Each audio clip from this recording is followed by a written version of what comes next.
ज्यावेळेस ही निवडणूक लागली त्यावेळेस राष्ट्रवादी काँग्रेस पक्ष शरदचंद्र पवार गटाच्या उमेदवाराला पराभूत करण्यासाठी सगळे पक्ष एकत्र आल्याचं चित्र कवठेमंकाळ तालुक्यामध्ये तासगाव तालुक्यामध्ये आज बघायला मिळालेलं आहे.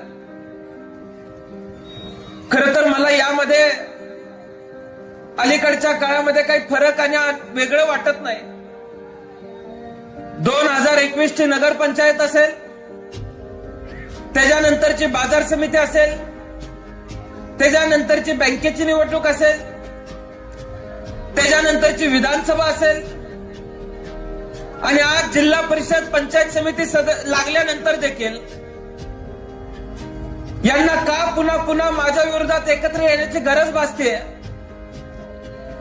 एकीकडं अजून पोक्त नाही म्हणून हिनवायचं आणि निवडणूक आली की सगळी पोक्त एकत्र होताना मात्र मला बघायला मिळालेली आहे.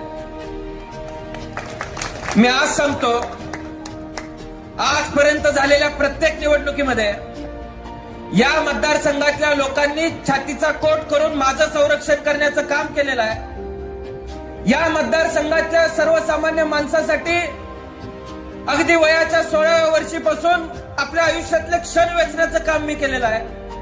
मी या पुढच्या काळामध्ये सुद्धा रात्रीचा दिवस करण्याची ज्यावेळेस तयारी माझी आहे त्यावेळेस जिल्हा परिषदेच्या आणि पंचायत समितीच्या निवडणुकीमध्ये सुद्धा या मतदारसंघातली सर्वसामान्य माणसंच छातीचा कोट करून माझं संरक्षण करतील हा विश्वास मला आज या ठिकाणी व्यक्त करायचा आहे.